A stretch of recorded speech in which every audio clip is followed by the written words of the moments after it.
Madame, Monsieur, bonjour et bienvenue dans cette édition du 12h30. Au sommaire de ce journal, le carton rouge. La colère de la rédaction de RTI2 se tourne cette semaine vers les vendeurs de pain qui pratiquent leurs activités dans des conditions très insalubres, mais aussi vers les autorités compétentes qui regardent sans réagir. Dans l'actualité internationale, aux États-Unis, les votes par anticipation, cette particularité électorale américaine, a permis à plus de 18 millions d'électeurs d'anticiper leur vote.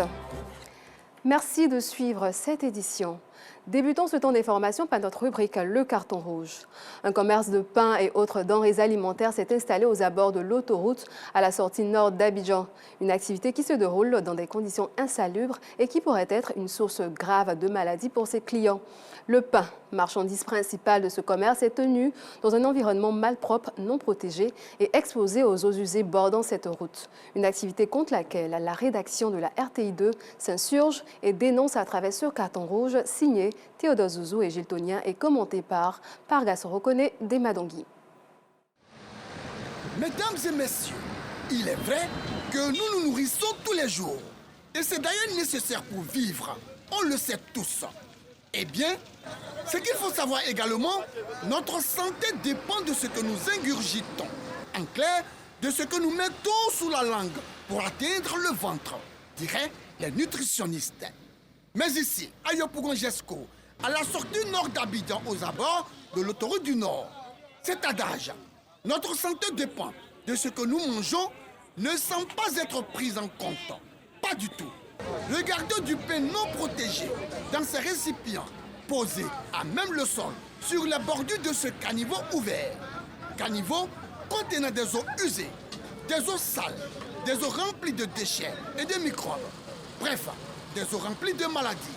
Une situation qui, bien évidemment, fait l'affaire des mouches qui ne se font pas prier. Ici, c'est ces odeurs fétides, c'est la poussière et la fumée des gaz d'échappement que l'on retrouve sur le pain et autres produits de consommation. Et cela ne meurt personne. Normal donc que ces vendeurs, sans être inquiétés, exposent à cœur joie le pain aux microbes. Pour elles, les baguettes de pain dans les bassines ne sont attractives que quand elles ne sont pas couvertes. Les sachets de protection ne sortent que lorsqu'elles accostent les cars et autres véhicules qui marquent un arrêt. On ne peut pas fermer. Tu as fermé là. Tous ceux qui vont venir, ils vont dépasser. Il faut qu'on laisse ça au dehors. Le caniveau n'est pas propre. On n'a pas le choix. C'est ici, on vient puis on se débrouille. Que c'est triste. Et comme Françoise, Anne-Marie aussi n'a aucun problème avec la présence de mouches sur ses baguettes de pain. Et sa bassine contenant le pain est même posée près de la belle piscine d'eau usée. Cette vendeuse de pain n'hésite pas elle-même à en consommer. Une façon de tester sa marchandise avant de la proposer aux voyageurs. Mais Anne-Marie, ce qu'il faut retenir, tous les organismes humains ne réagissent pas de la même manière. Si c'est ouvert là, laissez ça, les clients savent que tu es en train de vendre le pain. Sinon, quand tu fais, on ne paye pas. Voilà pourquoi ils laissent ouvert. Comme pour corroborer le fait qu'elle n'a pas de souci avec l'insalubrité, pour faire prendre le goûter à son fils, elle décide de l'installer là. Son propre sang, elle l'installe à l'endroit le plus sale, où l'eau abrite des asticots et des microbes. Cet endroit rempli de déchets puants. Le comble, c'est la présence de ces bacs à poubelles. Ces lieux, il faut le savoir, est également occupé par des tricycles dont les conducteurs font fi des odeurs et autres conditions non hygiéniques. Il y a trop de saleté, puis on a garé à côté des poubelles. C'est parce qu'il n'y a pas un coin pour garer. C'est à cause de ça qu'on est venu garer à côté des poubelles. Il y a trop d'odeurs, bon, mais on n'est pas de soir. Vous avez dit lieu malpropre, n'est-ce pas? Eh bien, voici des pollueurs qui ne se cachent même plus. Et comme si la sentence n'était pas assez lourde pour ces pains et autres denrées de consommation, ils viennent se soulager dans le caniveau à proximité des vendeuses, sans se soucier de la loi interdisant des traits lavages, que dis-je, de se soulager de cette manière en Côte d'Ivoire. Ils ne se soucient guère de la présence des femmes à proximité.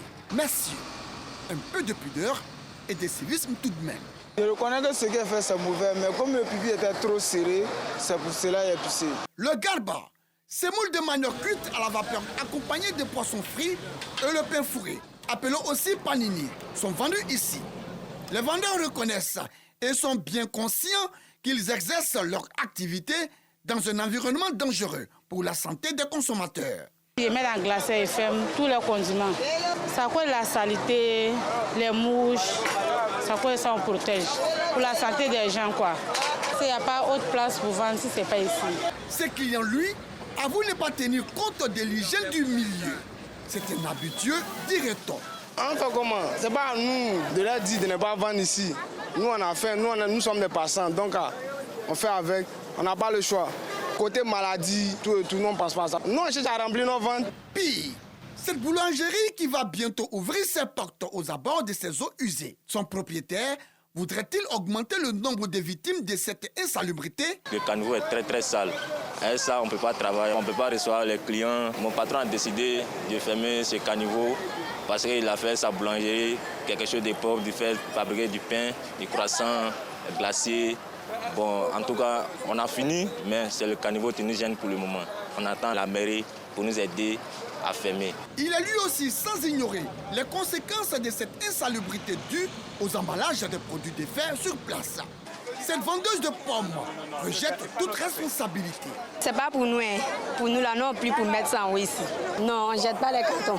Pourtant, la présence d'ordures dans ce caniveau démontre bien que les vendeurs de pommes participent et contribuent fortement à l'insalubrité sur ce site.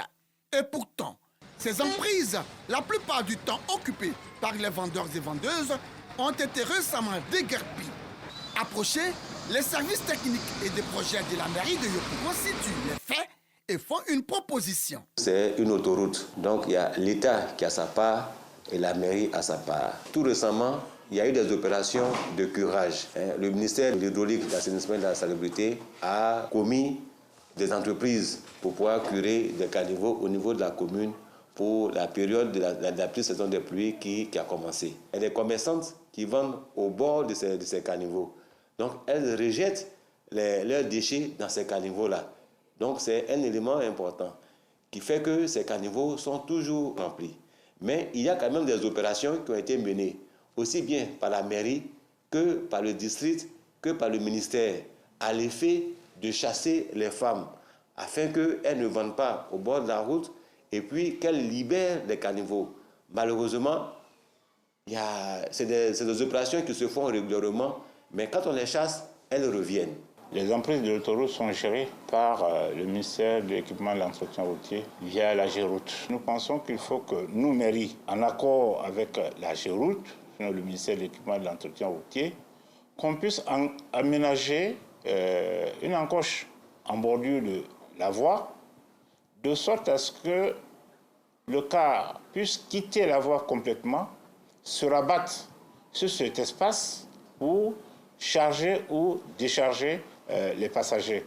Et là, le car étant en arrêt, les petits commerçants peuvent venir faire leur commerce là, en toute sécurité. Une situation qui dérange donc, n'est-ce pas, chez les autorités municipales. Tous ces décors n'honorent pas le pays et saluent l'une des portes d'entrée d'Abidjan. Vous le savez bien, ces autorités communales. Vu l'entêtement de ces hommes et femmes déguerpis et qui reviennent toujours pour recoloniser les lieux, mettez en avant l'argument de tous les jours. Nous n'avons pas de place. 1, 2, 3, 4 et 5 cartons rouges leur est attribué pour leur incivisme et leur manque d'amour pour la propriété de l'environnement. Carton rouge, oui. Carton rouge à la mairie de Yopougon pour son mutisme et son silence. Carton rouge également au district autonome d'Abidjan qui, après les avoir déguerpis, laisse les lieux sans surveillance, permettant à ces personnes devenues comme une gangrène de salir avec plaisir et sans inquiétude l'une des portes d'entrée de la capitale économique. Écoutez, chères autorités, il est temps, grand temps, que vous preniez vos responsabilités en vue de rendre encore plus coquette et plus charmante notre belle ville, Abidjan, la perle des lagunes. L'hygiène est un facteur très important de la santé. Il faut donc faire très attention à ce qu'on consomme et là où on le consomme. Créé en 1950 par le premier président de Côte d'Ivoire, Feu Félix Houphouët-Boigny, le lac au Caïman de Yamoussoukro continue de séduire visiteurs et touristes. Les week-ends, le site est très convoité par les voyageurs et les populations de la ville. Reportage Assita Ndiara et Kadeb Achille. C'est l'un des sites touristiques les plus fréquentés de la ville de Yamoussoukro, le lac aux Caïmans. Chaque week-end, ce sont plus de 3000 personnes qui visitent ce lieu pour admirer les caïmans et faire des photos. Je suis venu ce week-end-là pour une cérémonie. Avant de rentrer sur Abidjan, j'ai décidé de faire un petit tour au lac aux Caïmans. Je trouve que c'est pittoresque. Culturellement, ça fait partie de ce que je dirais des grands endroits de la Côte d'Ivoire à visiter. Anderson, voyageuse, a fait une escale à Yamoussoukro dans l'unique but de voir les caïmans. Heureuse de les retrouver, elle leur donne du poisson frais. J'ai acheté des poissons dans la main des enfants. Bon, ça m'a plu de donner aux caïmans. J'ai vu les caïmans, je suis très fière, je suis contente. Je dis aussi merci à la population de Yamoussoukro. Le lac aux Caïmans fait la fierté des habitants de Yamoussoukro. Au cours de leurs différentes visites, il ne manque pas de leur apporter du poulet. Les samedis, comme c'est le jour de repos, on vient, voilà, on cherche quelque chose, c'est pain, voilà, poulet. C'est que tu as quoi, tu donnes à cela, puisque le président n'est pas là. Voilà, donc, tout ce qu'il a laissé, comme héritage là, c'est ça qu'il a là, donc on doit les nourrir. C'est avec beaucoup de nostalgie que Laurent, un sexagénaire, retrouve ses animaux après plus de 30 ans. En 1960, quand moi j'étais dans la loi pour l'Abidjan, le fait de les voir, la réjouissance là, on se réfère au président de la République. Parce que c'est lui qui a fait venir ça ici. C'est pour nous les Ivoiriens un soulagement. Voilà, parce que ces bêtes-là ne sont pas faciles à avoir. Ces sites touristiques attirent également les commerçants qui se frottent les mains tous les week-ends. S'ils sont venus regarder Caïman, ils viennent faire achat chez nous, ils viennent payer coco chez nous. On vend 200 en même temps. Coco avec jus. Il y a orange, il y a chichi aussi, on vend tout ça ici. Situé à l'entrée principale du palais présidentiel de Yamoussoukro, ce lac abrite plus de 200 caïmans, quelques crocodiles et alligators. Un héritage laissé par les premiers présidents de la République de Côte d'Ivoire, Félix Houphouët-Boigny, qu'il a créé en 1950. Malgré le nombre d'années, le lac aux Caïmans continue de séduire de nombreux visiteurs. La Jeune Chambre internationale de Côte d'Ivoire a procédé à l'investiture d'un nouveau président pour la mandature 2025. La cérémonie a eu lieu le week-end dernier dans la commune du Plateau en présence de Aïcha Guiri et Georgette Ido Fofana. Jean Olivier est désormais le nouveau président de la Jeune Chambre internationale Côte d'Ivoire, JCI. Pour la Convention nationale, il s'engage à mener à bien le mandat 2025. Je m'engage solennellement à remplir fidèlement mes fonctions de président exécutif 2025. Mes fonctions de président exécutif 2026. Le comité entend poser plus d'actions en vue d'impacter positivement la jeunesse. Pour la mandature 2025, nous nous inscrivons résolument dans des actions de rassembler toute la Jeune Chambre internationale Côte d'Ivoire autour de notre valeur. C'est pourquoi le signe du mandat 2025 est la Guy Côte d'Ivoire rassemblée.